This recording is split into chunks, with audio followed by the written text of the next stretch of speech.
안녕하십니까. 즐거운 연휴입니다. 자, 새해에 여러분들한테 올해의 전망을, 제가 반도체 전망이죠, 거기에 대해서 말씀을 드리고, 그리고 또 불가피하게 단기 조정이 올 수 있습니다. 삼성전자 올해 무조건 반도체 슈퍼사이클은 분명히 진입을 합니다. 더불어서 3월달 전후가 되겠죠. 그때 단기 조정, 이 공매도와 관련해서 반드시 우리가 확인을 해봐야 됩니다. 우리 구독자님들이 지금 현재 많이 유입이 됐겠지만 삼성전자 주가는 분명히 날아갑니다. 하지만 날아가는 와중에 왜 갑자기 조정을 거치지? 또 갑자기 왜 외국인들이 이렇게 많이 이탈을 하지? 이렇게 또 어느 정도 잘 배경 지식이 없는 분들은 또 다른 또 충격에 빠질까 싶어서 제가 단기 조정과 관련해서 여러분들한테 말씀을 드리겠습니다. 그리고 너무 걱정은 솔직히 안 하셔도 된다는 말씀을 먼저 드리겠습니다. 자, 오늘의 핵심 주제죠. 반도체 호황 반드시 진입을 하고, 그리고 단기 조정 너무 걱정은 안 하셔도 됩니다. 한번 걱정을 하지 말아야 될 그러한 이유를 제가 바로 뒤에 말씀을 드리고, 그리고 삼성전자 올해 반드시 1월부터 아마 저는 또 주가가 상당히 또 상승을 하지 않을까, 그렇게 조심스럽게 생각을 해봅니다. 자, 삼성전자는 반도체 산업이 그 지난해 코로나19로 인해서 물론 그 언택트와 그리고 집콕 이러한 영향을 많이 받죠. 분명히 비대면 때문에 교육이나 비즈니스 그러한 이유 때문에 각종 전자기기가 어떻게 보면 날개 돋친 듯 팔렸습니다. 가전, TV, 게임, PC 이러한 수요도 계속해서 급증을 하고 있죠. 분명히 반도체는 엄청나게 호황을 분명히 맞이하게 될 겁니다. 그리고 이 호황은 단기적인 호황이 아니죠. 분명히 향후 사람들이 지금 이 코로나로 인해서 어떻게 보면 디지털에 대해서 상당히 수요가 많이 늘어날 겁니다. 당연히 반도체 수요도 거기에 따라서 엄청나게 늘어나죠. 현재 공급이 딸릴 정도니까 여러분들이 투자를 함에 있어서 반드시 확인을 해 보셔야 될 겁니다. 그리고 올해 반도체 산업 자체도 엄청난 성장세를 분명히 보일 걸로 기대는 하고 있습니다. 그리고 메리츠 증권에서 또 나온 얘기가 있었죠. 2021년은 2020년 이상의 상승장이 분명히 올 것이라고. 그리고 한국 증시 자체도 구조적인 강세장 초기에 진입했다는 그런 얘기까지 있습니다. 물론 좋은 전망치는 분명히 삼성전자의 반도체, 그리고 메모리, 그리고 파운드리 이러한 영향이 상당히 클 겁니다. 작년 하반기부터 강세 조짐을 계속해서 보였죠. 물론 메모리 반도체입니다. 디램이나 낸드 플래시, 이 가격 자체가 올해 더욱 오를 것으로 전망이 되고 있습니다. 물론 반도체 파운드리 성장도 계속해서 지속이 되겠죠. 제가 파운드리는 여러분한테 엄청나게 말씀을 많이 드렸습니다.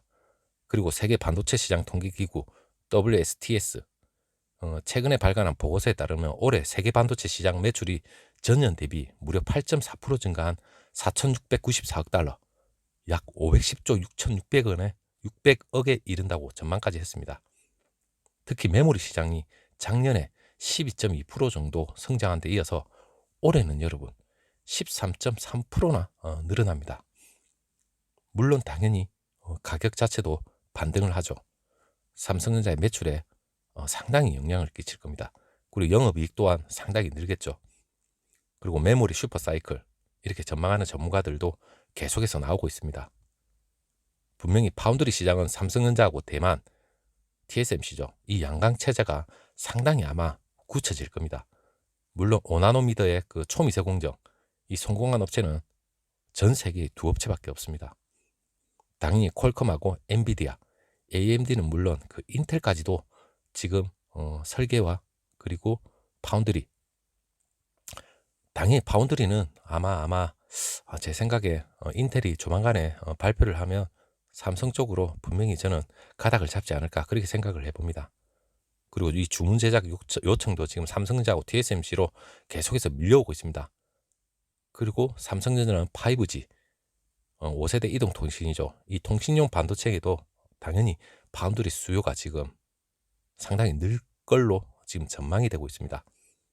그리고 미국이 중국 최대 파운드리 업체인 그 SMIC 이 제재 목록에 올린 것도 상당히 지금 이슈가 되고 호재가 되고 있습니다. 삼성전자는 지금 현재 올해만 하더라도 여러분이 기대를 하셔도 좋습니다. 하지만 우리가 이 기대감만으로도 투자를 계속 가서 하는 건 맞습니다. 분명히 분할 매수를 해야 되겠죠. 하지만 여러분들이 갑자기 어느 정도 고점에, 저는 솔직히 고점이고 저점이고 계속해서 성장 국면에 진입해 있는 상황에서는 그렇게 재지를 않습니다. 제 스타일은. 하지만 여러분들은 또 나름의 스타일이 있기 때문에 그래도 파란불이 들어올 때 분할 매수 들어가는 건 맞지만, 그리고 이게 고공행진을 벌이는 와중에 갑자기 조정 국면에 분명히 들어갈 겁니다. 이 조정 국면이라는 게, 물론 올해는 지금 공매도가 3월 16일 날 거래가 재개가 됩니다.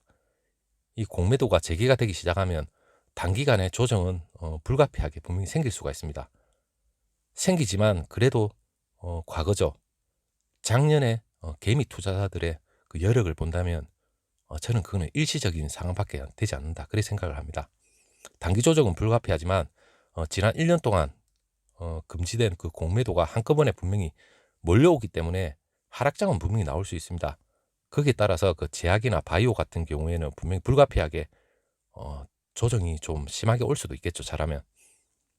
하지만 반도체 같은 경우에는 실적이 받쳐주고 있기 때문에 단기 조정이 일시적으로는 올 수 있더라도 그렇게 심하게 오지는 않습니다. 그건 지금까지 작년 말까지 외국인과 기관이 팔아제끼기 시작하면 괜히 엄청나게 쓸어 담았습니다. 물론 이 공매도라는 게 제일 중요한 건 결국에는 그 과거 대비 공매도가 증시에 미치는 영향이 올해는 분명히 미비하겠지만, 사실상 그 외국인들이 공매도라는 게 주가가 내릴 것을 예상하고 주식을 빌리는 거죠. 빌리고 나서 다시 팝니다. 실제로 그 주가가 내리면 이를 싼 가격에 다시 사들여서 갚는 투자 방식인데, 그만큼 매도를 하고 개인들이 엄청나게 매수세가 다시 들어오면 이 공매도라는 것도 어떻게 보면 데미지를 받게 됩니다. 그렇기 때문에 이 공매도도 외국인들이 특히나 초우량주인 삼성전자에 이걸 대입을 시켜보면 상당히 어떻게 보면 모험이죠. 과거처럼 그렇게 쉽사리 공매도에 뛰어들지는 못할 겁니다. 특히나 저는 삼성전자를 얘기를 하고 있습니다.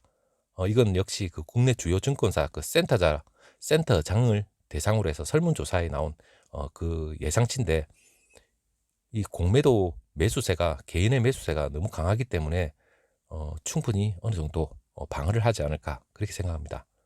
사실상 이 공매도에 대한 순기능도 분명히 있습니다. 너무 과열된 그 주가가 버블 방지도 분명히 필요가 하겠죠. 그렇다면 그게 방지할 수 있는 그러한 순기능도 분명히 있습니다. 그리고 현재 그 주식시장 유동성도 어느 정도 도움이 되고, 그리고 개별 종목의 그 적정 가격을 형성하는 데도 상당히 도움이 됩니다. 당연히 그 이 공매도가 계속해서 유지가 된다면 이게 어떻게 보면 단점이 될 수도 있습니다. 왜냐하면 삼성전자의 주주 매수 가장 많은 비율을 차지하는 게 외국인이죠. 이 공매도가 너무 지속이 되면 외국인의 자금 이탈 또한 우려가 되기 때문에 삼성의 주가를 받칠 수 있는 그런 게 어떻게 보면 역기능이 될 수도 있습니다. 그렇기 때문에 이 공매도를 뭐 단기간에 뭐 더 연장을 하거나, 이거는 어떻게 보면 서로가 장단점이 있기 때문에, 하지만 우리가 공매도를 너무 두려워할 필요는 없습니다. 그리고 과거 사례를 보더라도 2009년이죠. 5월 29일 날 그 공매도가 그 재개가 됐었는데, 그때 당시에 코스피 지수가 단기 조정은 분명히 왔었습니다. 마이너스 3% 정도 기간 조정이 왔는데, 그때 당시에 뭐 삼성전자 주가도 미미하게 조정이 있었겠죠. 그리고 6월 한 달 동안 고점 대비입니다, 그때 당시. 그리고 2011년도 11월 9일도 그때 당시 공매도가 재개됐었는데 고점 대비 7.8% 정도 가격 조정은 분명히 있었습니다. 하지만 이 공매도 이후에 상승 추세는 분명히 다시 일어났습니다. 우리가 삼성전자 올해 메모리 슈퍼 사이클과 그리고 파운드리 내년 내후년 계속해서 이어집니다. 우리가 제일 중요한 건 삼성전자는 장기 투자입니다. 우리가 단기간에 파고 살고 손절을 하고 익절을 하고 이거는 아니지 않습니까? 분명히 공매도라는 게 물론 지수 조정도 나올 수도 있고, 이 공매도 우리가 1년 동안 과거 작년만 하더라도 조정과 횡보 구간은 계속해서 거쳤습니다. 그리고 아무리 실적이 좋아하더라도 지수 조정을 받다 보면 어느 정도 단기적인 조정도 불가피하죠. 하지만 작년부터 개미 투자자들의 이 유동성 자금 자체가 엄청나게 지금 매입이 되고 매수가 되고 들어오고 있습니다. 물론 삼성전자의 전망이 밝기 때문에 들어오는 건 어떻게 보면 불가피합니다. 그렇기 때문에 올해는 이 공매도, 지수 조정, 물론 단기로 차익 실현하신 분들이 그만큼 많다면 어느 정도 조정이 길 수도 있겠지만 저는 차익 실현은 올해 내년은 상당히 저는 피해야 되지 않을까 그렇게 생각을 해봅니다. 왜냐하면 차익 실현을 들어간들 또다시 상승 국면 접어들면 우리는 거기에 따르는 달콤한 상승장을 맛볼 수가 없습니다. 물론 우리 구독자님들은 모두 장기 투자를 아마 하고 계시는 분들이 상당수가 있을 것 같아요. 뭐 과거 사례를 우리가 보더라도 이 공매도를 너무 공포의 대상으로 생각할 필요는 분명히 없다고 생각하고 있고, 과거 대비 그 공매도가 뭐 증시에 미치는 영향 자체는 상당히 미비합니다. 그리고 개인이 증시의 핵심 세력으로 작년 말부터 완전히 부상을 했죠. 어떻게 보면 이 팬데믹 선언 이후 개인의 위치가 상당히 강화가 됐습니다. 그리고 지금 증시에 들어올 수 있는 이 유동자금이 엄청나기 때문에 저는 이 공매도는 사실상 올해 삼성전자의 주가가 상승할 수 있는데 데미지가 될 수 있는 요인은 전혀 아니라고 생각합니다. 물론 지수 상승을 분명히 개인들이 견인을 할 수 있는 여력도 분명히 있고, 분명히 시중 통화량도 지금 상당수가 지금 올라가고 있기 때문에 주식 시장에 자금이 엄청나게 유입되고 있습니다. 결국 제일 중요한 건 공매도 제도 자체가 기업 가치에는 영향은 솔직히 없습니다. 주가에 미치는 그 영향 자체도 공매도 제도가 실질적인 건 아닙니다. 결국에는 삼성전자의 기업 자체의 펀다멘탈입니다. 실적이 있고 가치가 있고 미래가 있고, 공매도 할아버지가 오더라도 저는 두렵지는 않습니다. 일시적인 조정이 들어오면 우리는 그때 공포의 대상이 아니라 더 나은 박앤셀이라 생각해서 총알이 있으면 좀 더 매수를 할 수 있는 절호의 기회가 되겠죠. 제가 핵심적으로 말씀드리고 싶은 건 분명히 매수 시점은 찾고 싶은데 계속해서 주가가 올라서 망설이시는 분들은 그나마 제가 조금 팁을 주자면, 공매도 기간이나 지수 조정이 일시적으로 올 때 그때 두려워할 필요는 전혀 없죠. 분명히 삼성전자의 실적 전망 펀다멘털이 살아있다면 이때는 상당히 박앤셀의 기회구나 생각해서 여러분들은 매수 타이밍을 잡으면 될 겁니다. 사실 길게 10년, 20년을 본다면 지수 조정이고 뭐고 간에 솔직히 저는 필요 없다고 생각합니다. 하지만 우리가 단돈 1, 200원이 아쉬운 마당에서는 분명히 큰 금액이 들어올 땐 지수 조정 들어올 때가 상당히 큰 메리트로 분명히 작용할 겁니다. 우리의 평단가를 어느 정도 낮춰줄 수 있는 그런 효과가 있죠. 자, 새해입니다. 분명히 삼성전자는 새해 날아갈 준비는 하고 있지만 이 공매도 그리고 지수 조정 어느 정도 약간의 악재는 분명히 있습니다. 그 악재도 이 개인의 매수세는 분명히 매수세 때문이라도 크게 요동을 치지는 않을 겁니다. 제일 중요한 건 메모리 그리고 파운드리 믿고 갈 수 있습니다. 자, 여러분 오늘 끝까지 들어주셔서 감사하고 다음 영상 다시 한번 또 여러분한테 좋은 정보 공유가 있으면 다시 한번 또 찾아뵙도록 하겠습니다. 감사합니다.